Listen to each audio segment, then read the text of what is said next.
Now I solved the problem. What are you going to talk about? I will cry. I'm going to talk about large language models for application developers like yourself. So, show of hands, who actually uses like ChatGPT or one of these other ones at the moment, like in regular day-to-day? Cool. Has anyone actually integrated with large language models? And you played around with it as an application, as a product. Sort of thing. Yeah. Yep. Yeah, nice. My partner rolled his own in the last month or so, rolled his own model. And what we're doing is triaging, thank you, triaging SMSs coming from our customers. So we will tell them, oh, we've scheduled an appointment for you. Please reply with capital YES or capital NO. And of course they go, what's the reply? Thanks. One. Not sure. Yeah, cool, mate. All of these things. So we actually used a large language model to parse those replies into meaningful categories, some of which makes it a lot more reliable, requires a lot less human touching, and we can schedule hundreds and hundreds of jobs much faster. So I'm excited to hear your experience, and I don't have the details of our process, but it is exciting times for everyone. Well, the underwhelming thing is we don't have anything in production from this. This is just like what I've been playing around with and what I've been like moving towards. And then you were like, that sounds like a talk, Tom. And I'm like, God damn it. So that's why I'm talking about that tonight. So really like the purpose of what I'm trying to talk about tonight is really just like plant the seed that like some of this stuff is a lot more accessible than we have maybe thought about machine learning sort of stuff in the past, that you need like some really detailed skills for it. And to also give you like some code samples you can run with to go and like hack around with it as well, because I think there's like a lot of opportunities. Oh, thank you. Because I did kind of forget it last time. It's just, yeah, top left-hand corner, we are recording. We've recorded the entire pizza break. Very good. Thank you for reminding me that. So for those who don't know me, my name is Tom. I'm a like full stack web engineer sort of thing. I am sort of identified as being like a hacker, like self-taught sort of for the most part. Like I did go to university, but it was mostly everything I know is from like trial and error en masse. I've done a small amount of something that resembles this area of statistics, like at university, but it is no way, shape, or form like helpful for this sort of stuff really. Which all this is just to say, like I don't have a background in machine learning.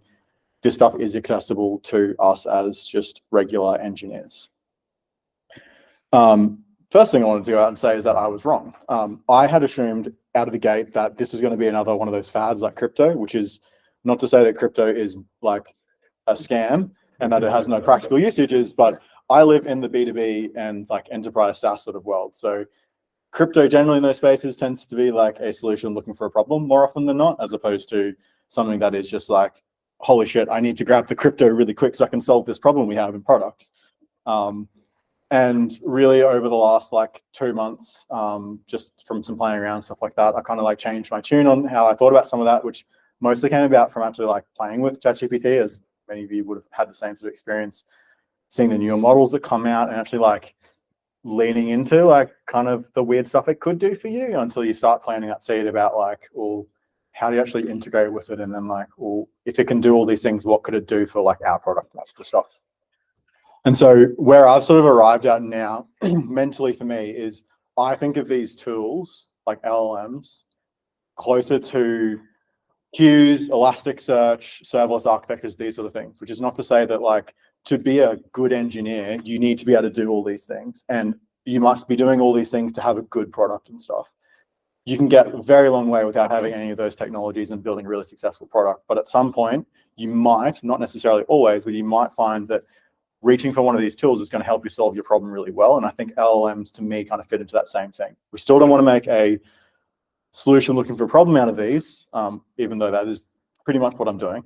But I think they kind of fit into this sort of space. They're not a fad. They have a lot of practical usages of them, but they're also not magic at the same time. You don't want to go apply search indexes on the day one or something when you don't even have users that are searching shit. You just don't need it. Same stuff might apply here as well. There are a lot of use cases, and I won't really go through all these because there's just like a lot of literature. You can just also ask ChatGPT, like, what is the LLM good for? And you'll get like far more detail than that anyway. The stuff that I'm really interested in from like a B2B perspective is stuff like what Nick was describing. Like you get some unknown blob of text come in, and fundamentally, I want to get something structured out of it so I can do an action as a result, that sort of stuff. There's been a whole sort of bunch of research around natural language processing for like the last decade plus. And then LLMs kind of like, from my perspective from the outside, obviously, seems that like this whole space kind of just blew up overnight because like, holy shit, if you just read the entire internet, like these things are actually pretty good. Like, so there's a lot of stuff like around those sort of lines, like extracting structured information, Q&A around like the documents and stuff, like really practical like stuff. There's a whole concept around like whether LLMs can reason, and there's like a bunch of debate as to like how much reasoning they can exhibit. So you can do some degree of like reasoning in them, but like here be dragons, like be careful what you're doing, because you might get like unintended outcomes. But again, not going to focus too much on those. Tonight, we're going to actually like play like a practical example of we're sort of like a web engineer at some recipe app. So some back-end, front-end engineer, that sort of thing. And so in a product team, we might be talking about, check, my mic is on. It is on, thank you. Our practical then might be that as a product team, we're like, recipes must be categorized because we know categorized recipes help us show the right content at the right time, help users discover the content, those sort of things. But the other hand is like, we want to make it really easy to upload like recipes. So then we don't want to burden them with giving them like a list of 150 categories, trying to find the right one. We might have another one that's like, we're acquiring like another recipe app and we're merging all our recipes together, or we want to provide a function where like you can mail in your grandmother's old recipe book and we'll like OCR the shit out of it and upload them. And of course, your grandmother hasn't neatly categorized all the recipes into the same schema that we have in our sense. So you get to this problem that I've kind of like, not in the recipe context, but in like other contexts, have heard like numerous times in my relatively short career, which is, can you just take this blob of text and get something out of it? So like, can you take a recipe name and get the category from it?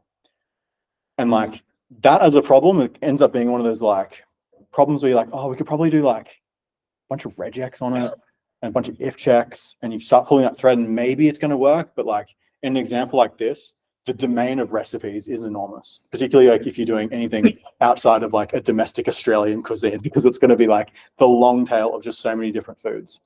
So like if we said like some simple examples like coconut prawns, you're like, sweet. Prawns, it's clearly like our strong word there. That's definitely a seafood. Chorizo and chickpea, if you read those two alone, you're like, eh. But then carbonara, you're like, that's a pasta, easy. But then like quinoa kheer, does anyone actually know what quinoa kheer is? Correct, it is Indian, but like, I think probably most categories in like a recipe site would prefer not to just label food as like international and actually like work out what they are. So it's actually a dessert. So we didn't know that as humans, but turns out like, you know, some of these LLMs can, because they've basically read the entire internet.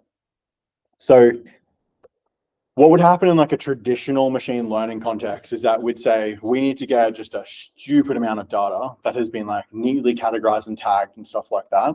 And we'd split that. We'd take 80% of it for our training. We would train the model, and that would have to tune a bunch of parameters and a whole bunch of iteration. And have a smaller set, maybe 10 to 20%, which we use for evaluation. You can't use the same sets. And then from that, we take the testing data set, run it through the model, and see if the outcomes match what we expected them to be. And that's how we arrive at our accuracy percentage. But yeah, there's a big problem right at the start there. Large, diverse training data set. So if you think about the recipe context, like you could get a data set you think is really good, but then you go to turn into prod, and then like a new geography starts using your app, and it's just garbage because you didn't have their data in there like that in your data set.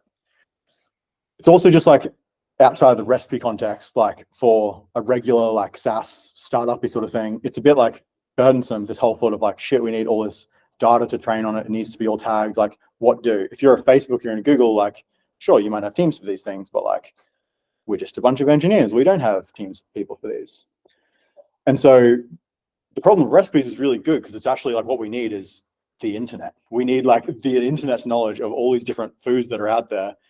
We can take that advantage then in this case, because all we actually really need to do is get a relatively small data set that we're calling the evaluation data set, because we're just going to take the model off the shelf, pre-trained, not have to do anything else to that, and just feed in some small sets of what we think are weird examples or diverse examples and feed that with a prompt into the LLM and see what accuracy we get. We can do that as a startup and that sort of stuff really quickly, because it doesn't take us very long, as I did myself, to pull out a recipe book and just like data entry in like 100 recipes. And you could then get some evaluation to get you a pretty quick answer of LLMs are or aren't suited to this sort of task, before you have to then say like, we need to get 10,000 rows, 1,000,000 rows so we can train a model effectively. So that's what, like, to me is really appealing about them, because you just don't have by necessity this massive problem of needing to source a giant data set. But then in practice, what happens is, while you build that evaluation data set, you do those experiments. So you're tweaking your prompts to try and get a better outcome and those sort of things. You might be trying different models, so like different offerings from OpenAI or Anthropic, these sort of options. When you finally get something good and you're like, yeah, we want to ship this out to production, it doesn't stop there. You ship it out to production and you get real world usage coming through. And all those are just more data to fill in your data set. So you'll still need a human to go through and evaluate them. And maybe you can get your users to give you feedback on, yes, this was good. No, that was bullshit. But all those end up being added to your data set, so that when you come back and you said, actually, users were reporting a bunch of issues, we can kind of categorize them into this kind of chunk of like, we don't do really well at solving this particular problem. The product team can then sit down and actually tweak those prompts, the methodology of us using the model, maybe a new model, that sort of stuff as well, and then keep sort of iterating on that, releasing it, constantly feeding in the newest data we're getting from products the whole time. So this then feels a lot like software development lifecycle. This is like the iterative approach. If you test something, like you get something working, get out to production, you see how it performs, and then you start iterating and all that sort of stuff, which is one of the things that makes me feel like this sort of stuff is actually like much closer to our wheelhouse than a traditional ML sort of setup. So I've got a repository set up. We're going to sort of blow through stuff pretty quickly, so we don't have to take like a super long time. You'll get so you can scan a QR code at the end to actually get access to the repo.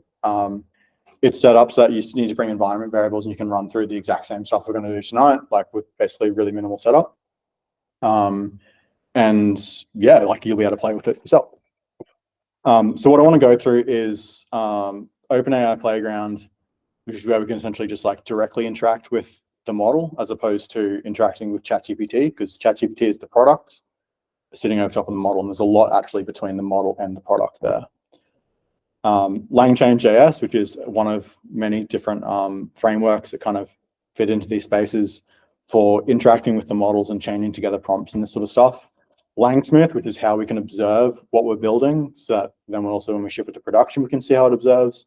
And also it's a setup that allows us to run experiments with the data set and see what sort of scores we get out of it really easily. And then sort of the comments about like, how does this actually get bundled up into production? There's no PHP in this talk, I'm sorry, Mick. That's right, it's got best script in it, the old TypeScript. So, but yeah, wrapping up into an API and then sort of some experience then of like what that might look like to feed back into our cycle. So who has actually played with OpenAI Playground before? So OpenAI Playground is on the API side of OpenAPI's platform, or OpenAI's platform, I should say. Again, ChatGPT is a product. There's a lot of engineering sitting between ChatGPT and the models, like a lot of engineering.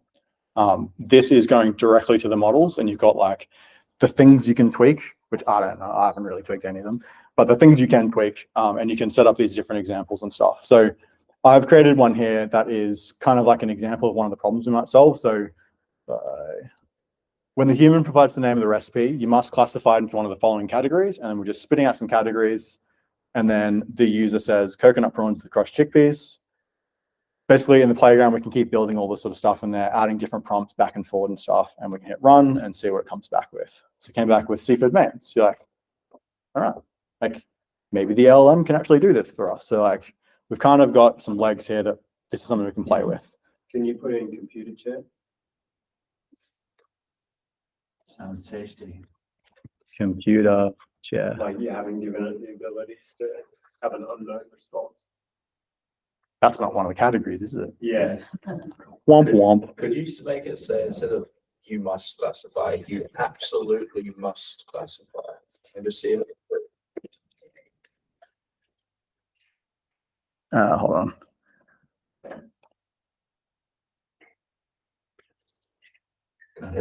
me how it changes. I will harm you. You do not classify. You guys laugh. You guys laugh. Well, the tip trick was good too. Like, I'll give you $100 tip there, $1,000 tip. You know, I've heard this prompt engineering where you gaslight it and you say, I'm absolutely confident that you will find the answers. I believe in it. And it's true. These people that have joined with us have said you will force it to give you an answer. I will say, It's close enough to Anyway, that was possible. prompt engineering, like dipping your toe in prompt engineering just then. I will say, as someone who really likes tests and deterministic things, it's a little bit frustrating. Just like, so why did it fail? Like, be a bit more detailed. Where's my debugger? Well, let me in. Let me in. I was like, that's not gonna be that. Okay. I have a question. This one fact check. Like, how do you ensure it's fact check? Because ChatGPT sometimes like spits out garbage as well. Yeah. And unless you ask it to fact check that, it wouldn't give you the right answer. Please fact check your answer. I think, do you know how the LLMs work? Like, are you familiar with the underlying generator stuff? Like a little bit, but I'm not qualified enough to talk about it. Well, after it creates the answer, it checks with the Trump So- legal team. So basically, Truth. like, the way to think about these models is like a really advanced like a text predictor on your phone where you say when and then it tries to predict the next word. It's basically an ultra advanced version of that, and it just does that repeatedly. So your prompt is the leading piece of it, and then after that's finished, it's trying to predict The next word. each word, but it's not really words. The words are split up into parts, which are tokens, right? Which is where the cost comes in and all that sort of stuff. And that's how it generates its language, is by trying to guess what you think next. So when you give it a prompt and then you put the other thing, it's actually feeding that all through the model in one string, and then goes, okay, what do you think is going to happen next? What do you think is going to happen next? What do you think is going to happen next? And once you understand that, you understand why there's no logic and reasoning in these models. They just don't have that capability because they're a text thing. And so that's where the prompt engineering comes in. If you want reasoning out of it, then you need to tell it to, like, basically give it the prompt that enables it to reason. So then you start to say things like, step by step, break down how you would do X, Y, Z, and then it can produce better reasoning out of it. And then, like, after you've done that part, now tell me the answer. And then once it's spelled out, it's reasoning, and then summarizes the answer, and then you can take that part. That's the prompt engineering piece of it. So that, like, that's, Yeah. sorry, I No, it's fine. but once you understand that, that's why there's no thought goes into this stuff. It's just predicting the next word. Yep. Everything gets easier with how you interact with these tools. Yeah, I was just thinking, like, how do you ensure that accuracy is to a certain extent where you can use it in a product or something like? With experiments, which we're going to go into. I will just say as well on that, like, when you interact with ChatGPT, when you're asking it about facts, like what's the capital of France, and come back with Paris, it is not going to Wikipedia and at that point in time checking the facts there. It is relying on the knowledge it has learned at that point in time in the model to do that. In practice, most of the time, from what I understand, when most people are now using these LLMs in production, particularly like the businessy sort of sense, it's not doing trivia with the model to see all the things the model knows. It's stuff more like this, which is, I'm giving you like some information, now tell me something about that information. So we're not asking it to just come up with a category, like have your best guess. It's like kind of grounding in some sort of truth to say, these are your options. And it's like pretty heavily anchored towards, I'm going to try one of those, as opposed to like trying to invent one. So a lot of the cases you then find is it's all about feeding, like, which is where the engineering part of it comes in, is the LLM stuff is fun, and there's prompt engineering exercises in terms of how you structure that message to the LLM. But a massive part, which is the stuff that we do every day, is how do we get the right documents into that context? So how do we load the most relevant information to stuff into there so we can get the best answer? Yeah. And also it's where you guys are really best placed because you know how to interact with databases and all those sort of things. And also like wired in production context. So long story short though, is that we have interacted with the model, but then we're software developers. We want to actually put this into an API eventually. Can we do this in code? So I've set up this repo. This will be available on, or is available on GitHub already. It's TypeScript, which is best script. Sorry, Nick. It's set up. Gonna hate. It's set up with individual scripts in SRC for like the progression we're going to go through. So you just need to run like npm run 1, 2, 3, 4, all the instructions, and I have set it up with the environment variables and stuff are all there too. So the first example, and like, that's pretty good to read, I think. The first example here is we're using LangChain.js, which is a framework, kind of helps you like interact with the models, but also like stitch together other things like calling out to databases to load context, as I just said before, amongst many other things. There's a lot to explain. In this code, though, we're loading some environment variables from a .env file, which just makes it easy for everyone to pick it up later on. I've just put in a variable here, like which model we're choosing. Just going to use 3.5 turbo, which is like up until last Friday was like the default go-to cheap model. It's now changed because there's better ones out. We have imported like the client essentially that comes from LangChain, like around the OpenAI API calls. And temperature, which I'll explain in a second. All we're doing is we've got a prompt, which is what's the best meal to eat for breakfast? Provide only one answer and one sentence justifying why. If you haven't spent a good amount of time in ChatGPT and essentially talking to the models, I would urge you to like do that before you build AI like applications, because this is the example of the stuff that like the more you work with them, the more you realize you have to be super explicit, which is actually just like really good communication skills as well. Like people talk about actually like helps them in like the workplace, particularly if they're like delegating tasks down to juniors, because you're very explicit about what you want them to do for you. I think it's a little bit scary that you're not using the word please in your prompt. It's redundant text. Bro. It's redundant text. Anyway, and then we take the model and we invoke it with the prompt, which is just a string. So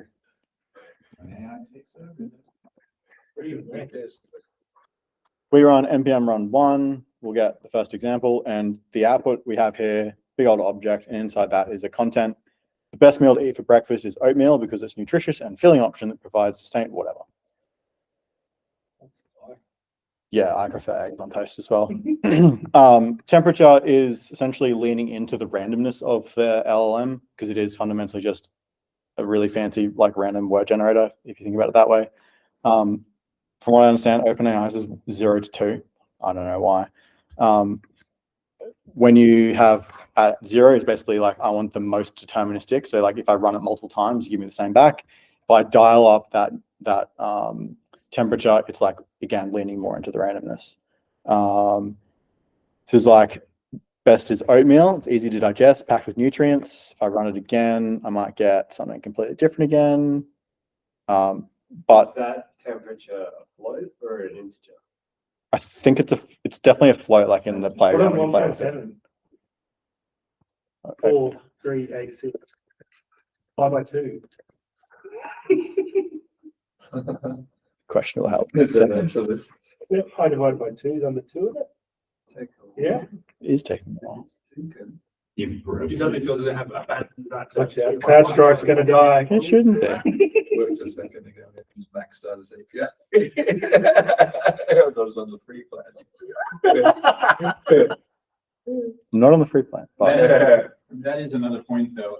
When we were experimenting with our field, our first iteration of building our test, so we had hundreds of thousands of SMSs that we were playing with, and what we did is we fed them to ChatGPT in bulk, and it cost money to do that.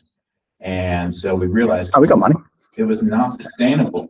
It was not sustainable to try to keep iteratively going through that to run fresh tests with 80% of our sample data as just the same. And so eventually we had to get to a point where it was good enough, the responses that we got from that, and we used that as our training model locally, and we were able to do that for free. And that was much more scalable. And so Fun fact, OpenAI has a batch API that you can like give them a heap of tasks and they will do it sometime in the next 24 hours. And you can come back and get the data from later. So kind of like an async sort of thing. So if you've got something like that, when you have like a bunch of work you just want to do at like some point in the next day, it's like a really cheap way to do it as well. So anyway, we dialed up the temperature. I don't know what happened there. We'll just blame it on the internet, I guess. It's just like, we're just getting more random results. It's like, it just didn't even say anything here. It's just like a nutritious breakfast. That's what you should have. You're like, no shit, Sherlock. All right. Anyway, so The oatmeal's disappeared. yeah, it's a They did actual research. Yeah, it's like, yeah.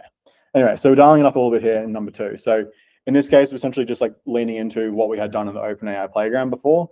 So all this stuff at the top is the same, we've seen it before.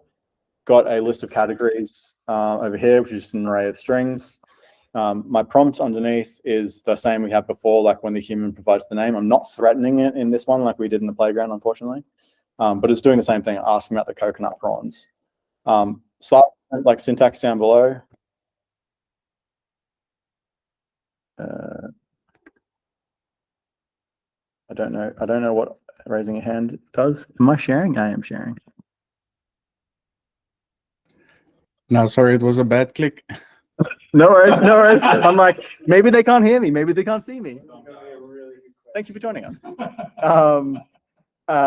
Slightly different syntax here, but basically like we're taking the prompt and like this pipe allows us to, which is part of the benefit of LangChain sort of stuff, is think about it all in steps. So we have the prompt and that goes into the model, but in a more complicated case, you might have multiple steps there. There might be multiple LLM calls. You take the prompt, you feed into LLM for something, you do another prompt and feed that into LLM again, and you treat the whole thing as kind of like one big chain. Here though, we're just using like a prompt into the model though. We're invoking it. I'm just getting the content straight out to reduce our output. And I've got some to-dos in this that are all about just prompting me so I don't forget what I need to talk about.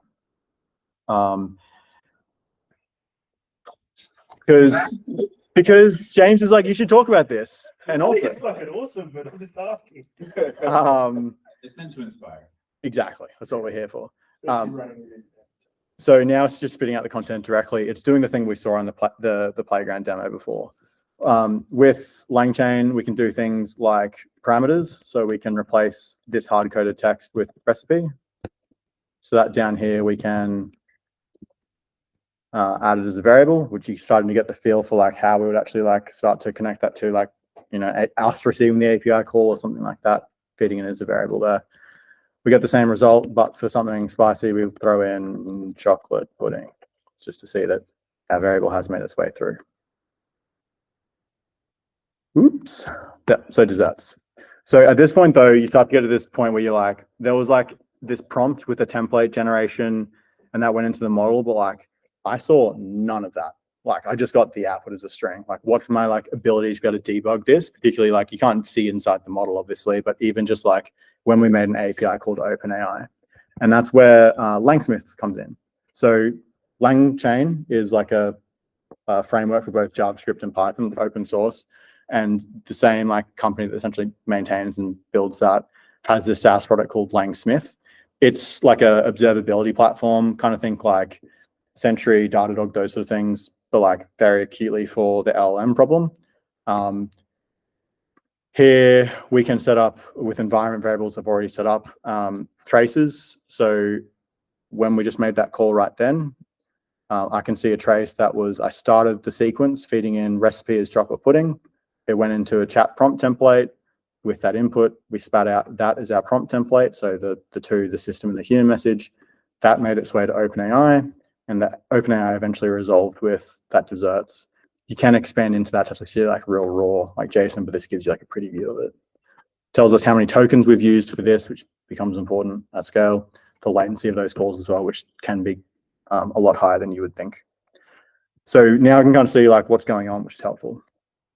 The next thing we're going to do is like, in this case, we just really need the category, which is a string anyway. But if you imagine a more complicated example where we're trying to get multiple properties out of it as well, we probably want to lean into getting like a structured output out of the LLM instead of just a string, and then having to force us to do a bunch of like regex or JSON parsing, not knowing whether it's going to be valid JSON or not.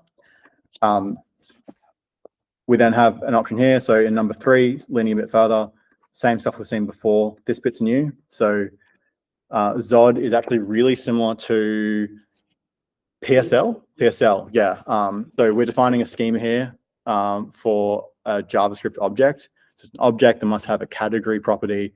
The category is a string that is nullable, and this is a quick description of what the property means. Zod is like a otherwise like relatively well-known library for this, and it integrates into LangChain. So we can say the model, which is using 3.5 Turbo, we want to get structured output in this JSON schema. And that under the hood is doing stuff that probably didn't have time to explain. It's how it works, but it basically tells the model that we want to get JSON back as a result.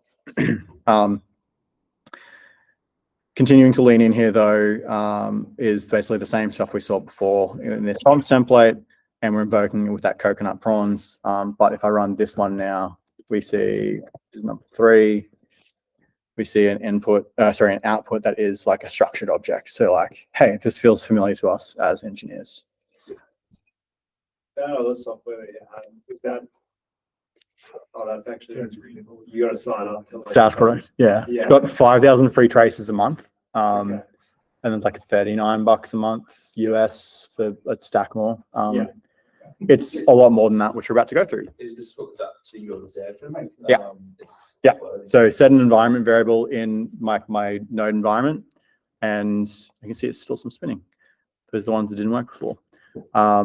With that environment variable set, LangChain basically just says like, if you got that environment variable set, we're going to send all the traces off to here. Like no real config other than setting A and B, which is incredible. We got one working, but then we want to turn to the point we said before about like, how do we know this is actually like robust enough to send to production that we have some confidence in it? So what we want to do is we'd want to work with the domain experts in the problem we're dealing with. Recipes, there's probably everyone's really a domain expert in some capacity. I just went and pulled out the 2 nearest recipe books I could find at home and just data entered in a bunch of recipes and just came up with a couple different categories. And went through and just categorized them myself. I have added them to the repo as like 2 different data sets here as CSV files. We're going to use the small one tonight. We're going to use the small one tonight because it just like is faster than running all of them. Don't need to go see it all. But with LangSmith, what we can do is we can create a data set, which is an exercise basically just uploading the CSV file and mapping which sort of columns out of it you care about. So we now have a data set that contains examples being like the name of the recipe, quinoa Kiera, one from before, and the output we expect it to be. In our JavaScript code, number 4 now, lots of similar stuff from before, a few more to-dos because there's like a few things we're going to tweak. Schema we've seen before, the model exactly the same. Categories, we just added some stuff we're going to tweak in a second. I've replaced the prompt with a really shit prompt just to see like what happens when you feed in just absolute garbage. It also makes the narrative really good because we go from a really poor result to a really good result at the end. And then the bit down the bottom here is like, while we're taking the prompt and feeding into the model, we're running it around this evaluate function, and we can feed in this data property the name of this data set. And when we run this, it's going to take all those inputs and feed it into our chain one after another and run all those for us. That'll just run them all. So we need to actually then like assess them as to whether they're correct or not. So those are called evaluators. These run against each of essentially the examples from our data set. So it's a function, takes in the run itself. So actually like what did happen to the LLM, and it takes the example of what we set up in the data set. And all we're really doing through this code is just taking the actual output of the category and our expected category from the examples, and then comparing if they're the same, setting just a Boolean of whether it was correct or not, correctness as an answer. So when we run this now,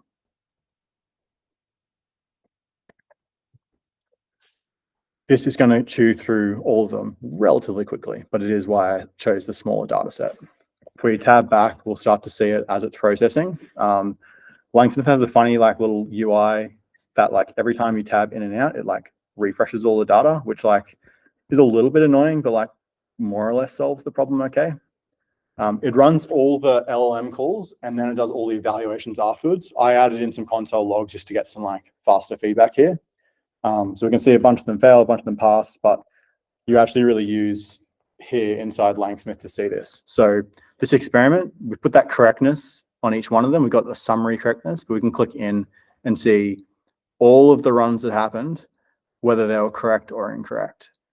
So Orzo Alamon, pasta was what we expected. Pasta is what it gave us. It was a success. But all these others are just completely all over the shop. In many cases, just gave up. It's just like, here is the name of the recipe. and just gave you back the name of the recipe again. We can view the trace of each one of these though, and we can look in and be like, why did this break? Because when we go and look at what we fed into OpenAI, we just said, categorize please, and gave it the name of the recipe. How are we expecting it to do anything? It's obviously a really garbage prompt. I just like completely discarded the list of categories we had before. This is just to show like, it's not magic. You have to kind of like prompt it. We can fix that up pretty quickly by uncommenting this line of code. So now we'll use a decent prompt. We'll run it again. That's why we use the small data set, so it doesn't take forever. But it is pretty groovy because you can see the full trace to actually see, and all these ones that are failing, kind of maybe why they failed. You're not limited to like the number of these evaluators as well, so you can keep like coming up with different ones. So like you can have more subjective evaluators. Like you can use an LLM to say like, is the content that was produced, is it offensive? And like yes or no, which is LLMs on top of LLMs. So maybe tread with caution. There's a school for offensive. You'd know. So our second experiment got us to 60%. And now we can see a bunch of them are kind of working through, getting some nulls, because even though you give it a schema, sometimes it just loves to give you back a null.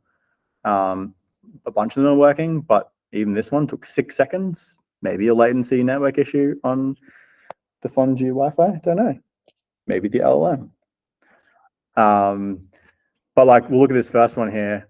It actually just dropped off the first soups of the category. And if we like use the trace to dig into this, we can see that what we fed to the LLM was this input that looked like this. Here's like the categories, and then it's kind of listed down. But like you could understand how even a human could probably look at that and be like, that's an item and that's an item as 2 separate ones, which is where it feels really insane because this is just plain text. But we can experiment with what happens if we just add a dash to the side of the line. It makes it far more abundantly clear that this is actually a list of items. Really simple stuff, and we can see what change that makes. It's optional words around square brackets around them. That's right. So ding, ding, ding, ding, ding. We get a bunch more. This feels like the Friendly Hacker episode where you already know the outcomes before you do it. Could you imagine that? It's like the stage show or something. So this is run and we're now up to 89%, 80%. The correctness as it's going through each one of them, it like, 80%. There's a bunch that are still failing. We can filter down just to quickly get us to only show me the ones that are correctness 0, so incorrect, to see the 2 that are failing. So this first one, Packery with, butchered that pronunciation, but Packery with pork and lentil ragu. Guessing that's a pasta based on what he tagged it, but like the model didn't know what that is. Ants on a log cell. This is like, the author is really bad at this, of like abbreviating or shortening everything. This is celery salad, and it's ants on a log being the celery, like peanut butter and like sultanas, like ants on the log. Anyway, it's like a salad that is inspired by ants on the log. So it's like this difficult slang. This is the shit you have to deal with in the real world when you like, throw users at it.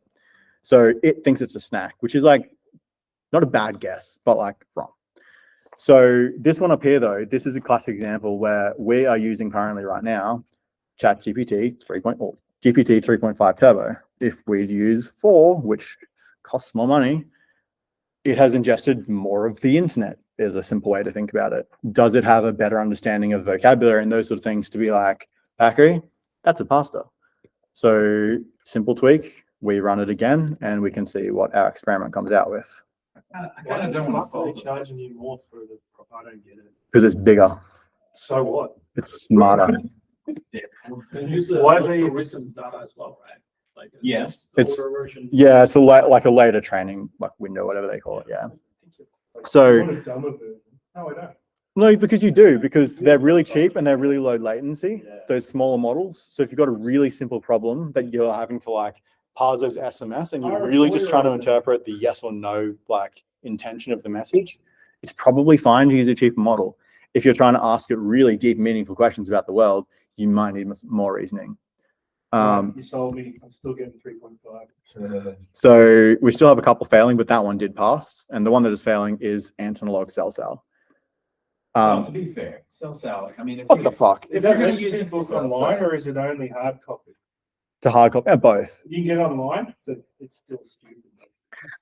So actually, as a quick little side note, you can see the difference here. So this is the cost for the entire experiment. The difference between 3.5 and 4 was basically like 10x the cost. So those things do start to matter, but also supposedly the intention is don't worry about it because they keep getting cheaper and cheaper.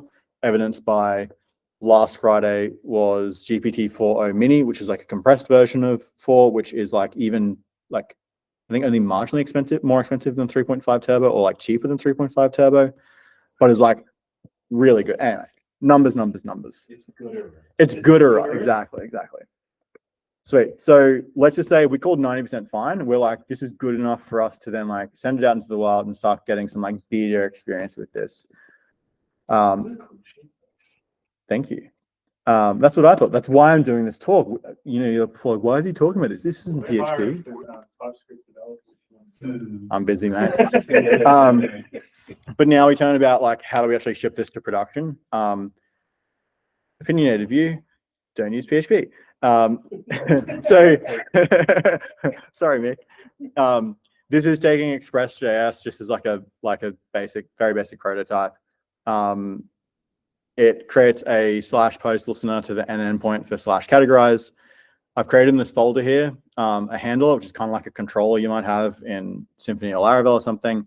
And without going too much detail here, all we're really saying is we expect the post body to have a recipe that is a string, and then we are going to feed that into the LLM. So I basically took what we had as an outcome out of number 4 experiment, and I put it into this chain. So in here, we've got a lot of the stuff we've seen before. So .env, which you wouldn't have in prob anyway, the categories, the prompt, all that sort of stuff. But all we export from here is the prompt being fed into the model as what they call a chain. And we reuse that chain, like command and click on that one there. We reuse the chain in 2 contexts. 1 in the HTTP API handler, and 2 in that experiment we saw before. So the same piece of code that we have that we're going to expose by an API is the same thing that we have for our team to be iterating on the prompt and iterating on the different data we start to see from production. So we don't have a one data set for all the data science shit we do over here and one repository code base for the API that we're building that interacts with LLMs at the end of the day. It's just like kind of one place. This conveniently though, because we have that env var set for LangSmith, if I run this server in npm run 5 and don't look at the answer, we make a post to that /categorize endpoint and we make a call, gave us back desserts, what we expected before. Hooray, we just integrated and built our own AI integration. But because we had that env var set, that actually came through as a trace through to LangSmith in the same way that you'd have like logging for Sentry for all your requests come through. So I set up a few things additional in the code. I added in the request ID, might be something that's helpful. You might add user context, those sort of things as well. I gave it a name so it's easy to find, and a tag as well. You can add all these sort of shit you want to it. But as our feature is being shipped out to production and people are actually starting to interact with it, we can see what people sent in and what we gave them back. We can then take that, we can interrogate more into it, but we can add it to an annotation queue, which is we want the team to have a look at these and actually review them and see whether this is reasonable for us to have done. So I've deleted apparently the annotation queue. Anyway, when we add the annotation queue, we can say that all the answers or the results out of this, we'll want to push them kind of back into this data set. So our team then is sitting down, we go through our annotation queue on some sort of regular basis, and we might be reviewing then what are the stuff that we're seeing come through in production. So someone asked chocolate pudding, we said desserts, we go, yeah, that's pretty fair. And we can add it to the data set as well. So then now our example data set was 10, it's now got 11 in there. When we go run that experiment again, the same piece of code we had before, it's now pulling in all those 11 examples.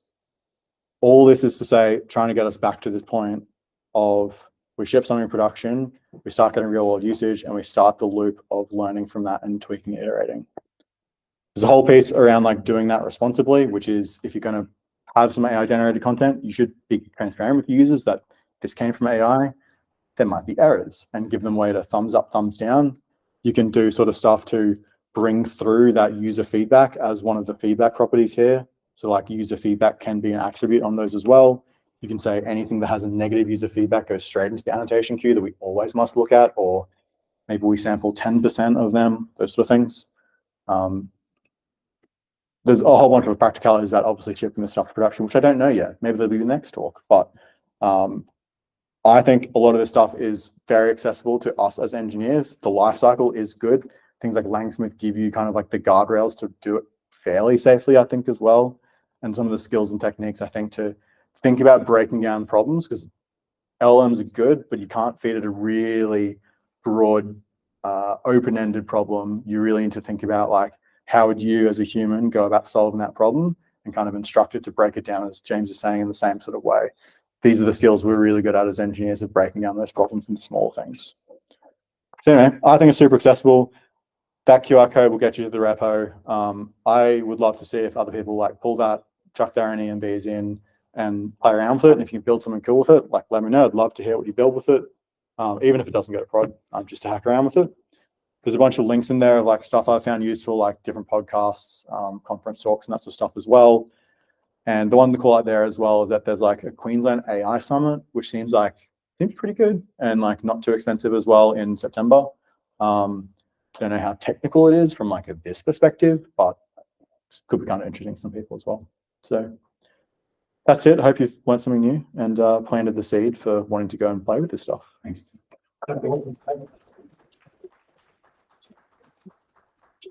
Yeah, the safest bet, of course, is to implement something that your in-house staff can be part of that life cycle. So this is what we're doing. No joke. It happen all the time. I thought you were pretending I'm being you didn't have serious. staff No. Israel. So, Anyway. yeah, we supply software for a company which has its own customers. So what we've implemented helps the office staff, and so it categorizes what we believe is true. And we still have humans the entire time vetting every response. We're capturing all of that. So it only gets stronger based on the same model. And what we started with was assessing the first reply from the ultimate end customer. And because that was the most stable, because we were sending out templated messages like SMS. So we very predictably could figure out what their response was supposed to be. Then any subsequent replies from that would involve some back and forth. So it becomes much more loose, and you don't know what's going to be talked about. So, but we've since released that first version to production, and now we've extended it to interpreting subsequent messages, and we're in the process of fine tuning that. So it's all very exciting. You're not limited to text. So we're on our plate is we're planning on assessing images. So we have technicians that go out to the field. If you're in construction, there's definitely going to be some image stuff that's available because we're in the compliance space. So the technicians have to take pictures that they did the thing that they said they were meant to do. And those images have to be manually human vetted by office staff, that they are good, not blurry.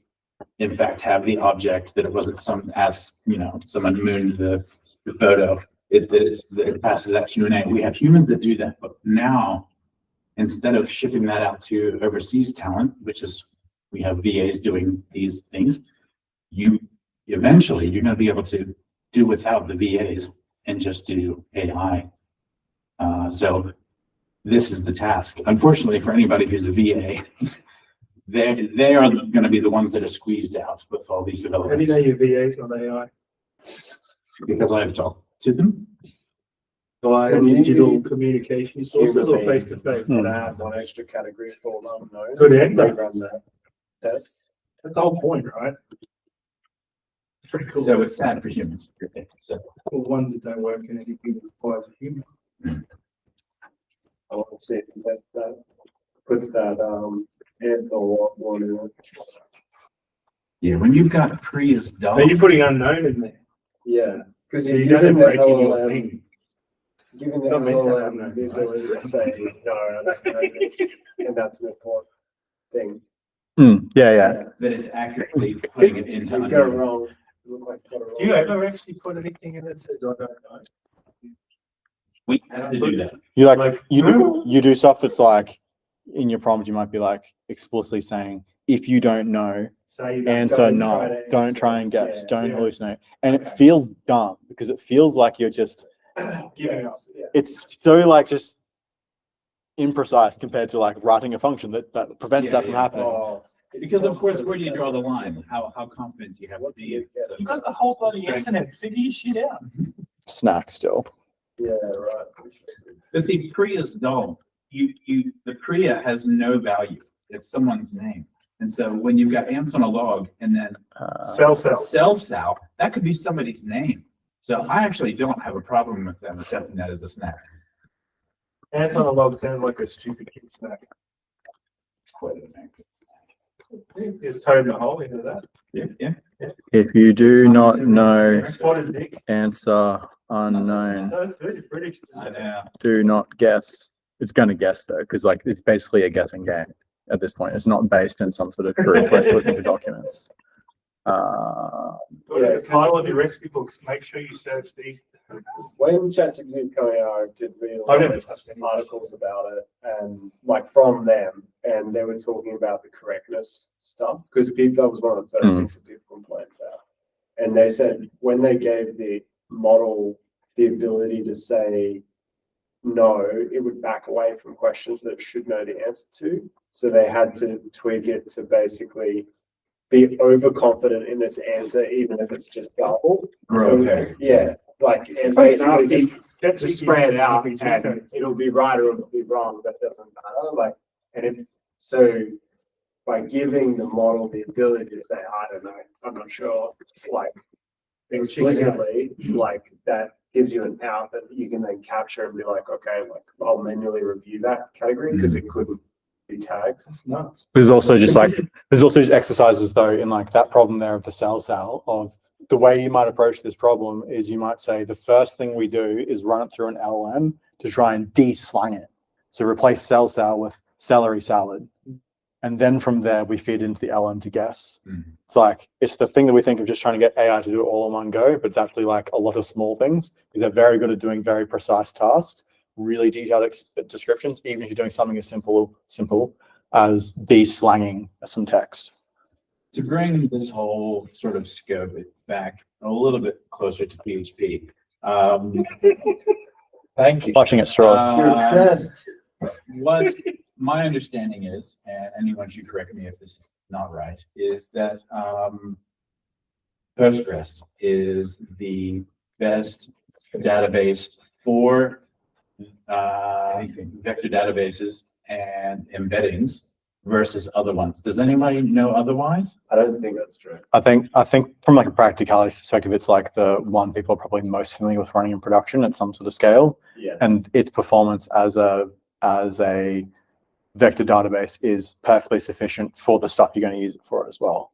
It's not the best vector database It's not. because it's not purpose built as a vector database, but it does probably everything you need it to do, and you probably already are running one for like, you know, a lot of these use cases. It's also not the best queuing system, but people still use it for queuing. You can also use It's okay. you can use Redis as a vector database as well. I mean, Okay. not Redis. Yeah. Thing. Postgres, yeah. Postgres. Yeah. Like, it does lots of stuff that, Yeah. but it doesn't mean it's the best. And the vector database technology is a space that's just going mental. Sure. So, like, once the LLMs came out, and then everyone was like, "Oh, we can't do the big documents, so we need a vector database to then help pre-parse it to then guide the LLM better." Then vector database, like the investment in that technology is crazy. Like the startups and stuff. And it's not going away. You just get more and more. Yeah. Like what James is talking about is like, again, coming back to this problem of if we want to ask ChatGPT as an example, really like general purpose trivia sort of question, and it's having to think from its knowledge, like it's what it's been trained on, you don't get great results. But if you give it the corpus of text to go look for it, it's better.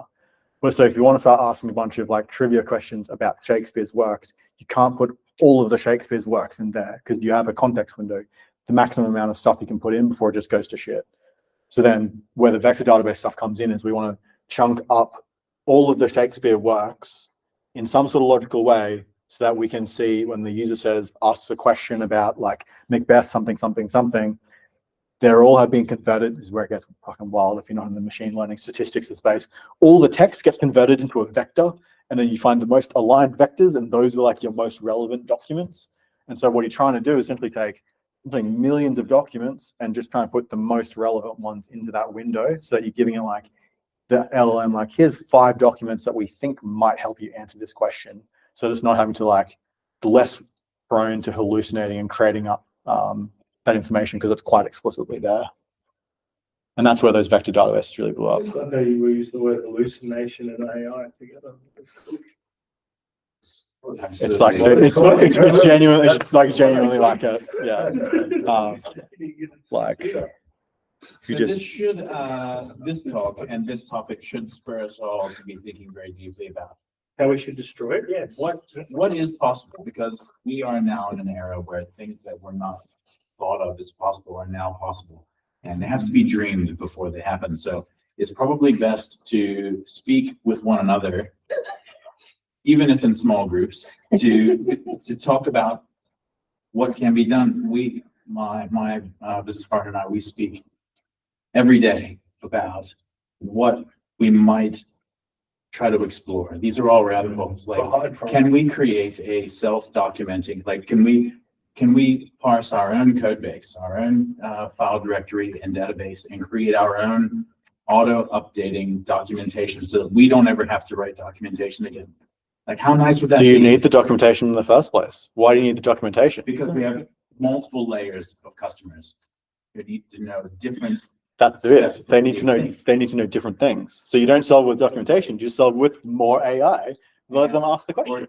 Or you can make your own chatbot that gives that context for that. And so all of these things. So you just have to sit and think about where the pain points are. Wouldn't it be nice if this, and then see how close you can get that to what you're dreaming of. And if you don't stop and think about these things, you might miss something that's really world-shattering cool.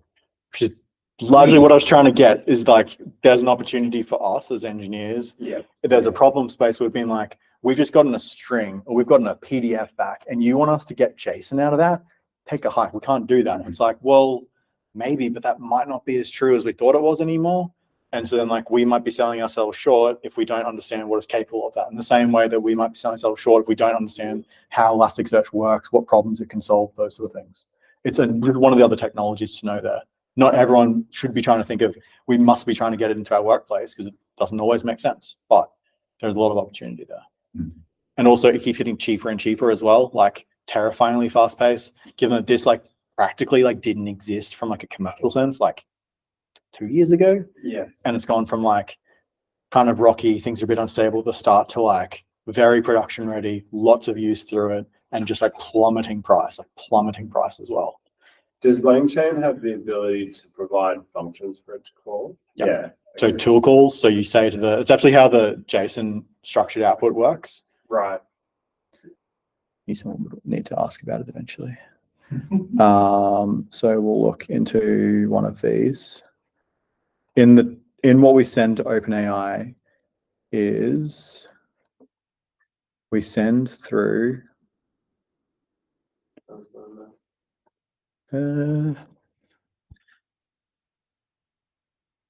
it's not in that. Oh, sorry, it's up here because LangSmith like tries to pull stuff out to you to help. So in most of the, I think in like basically all the models now in their APIs, they have the concept of binding in tools. So think of it kind of like passing in like a signature of a function. Yeah, they're kind of hooks. They're not, OpenAI will not run that code. You don't actually give them the code. All we've said to them is there is a function called extract that should take in an object that has a category property that is like this sort of schema. And so we've kind of said to OpenAI, this is one of the tools you can use to solve this problem. And you can, it's the whole purpose of describing like that property there is kind of OpenAI uses that to work out whether this is the right tool to use for the job and that sort of thing. And then when OpenAI responded in the previous, like the very first early things, it was just responding with text, like content. Yeah. What it actually returns now instead is a tool call instead. So it's basically saying it didn't return any content. See, content is empty.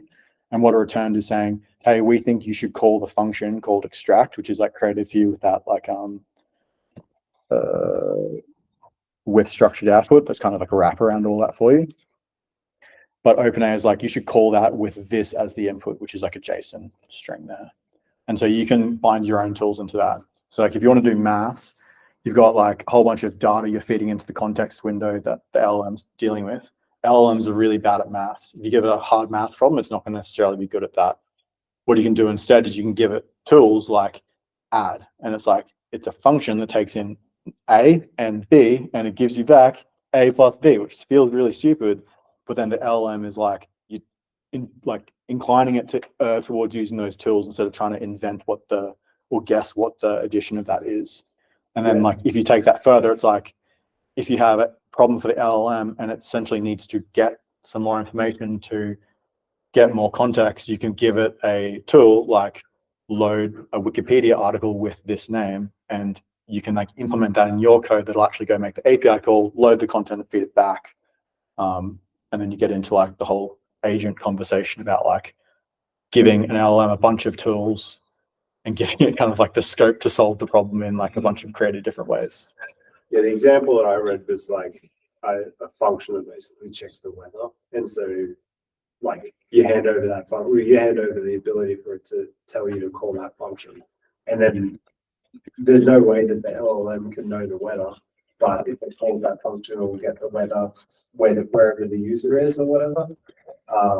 That's a good example of like pulling back something that's stateful for the user that the LLM, there's no way it could know, basically.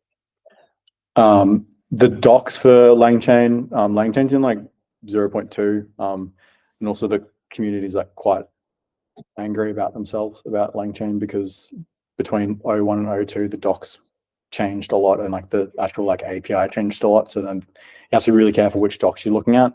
But putting that aside, the docs for these have got like a lot of just like this sort of stuff we've been talking about, like binding in tools and sort of stuff. Lots of little practical examples of how to do all these sort of things in JavaScript and in Python. But have you tried running a models locally or? Nah, just put in some. Has anyone else tried that? No. We're doing a local model. What are you asking? Like how hard is it? Hey? How hard is it to get it running? I wasn't part of it. I can't answer that. I don't know. What model are you running? I don't know the name of it. It's if you look at my business partner's LinkedIn, he's given a short synopsis of what it was. I know he dropped the name of what he used, but I don't know. Probably. And then what is it running on? What do you mean? What's it running on? Like, do you just have a gaming computer set up with each RAM or like, how do you actually, did you deploy that? Did you run it in the cloud? Like, it's okay if you don't know. I'm just curious. Yeah, I can't give you, I wouldn't want to venture a guess. Yeah. I guess I should have him come in and give a talk. Man, why not? BrisPHP and LLM meetup. LLM. Yeah. Cool. Thanks. Cool. Awesome. Cool shit.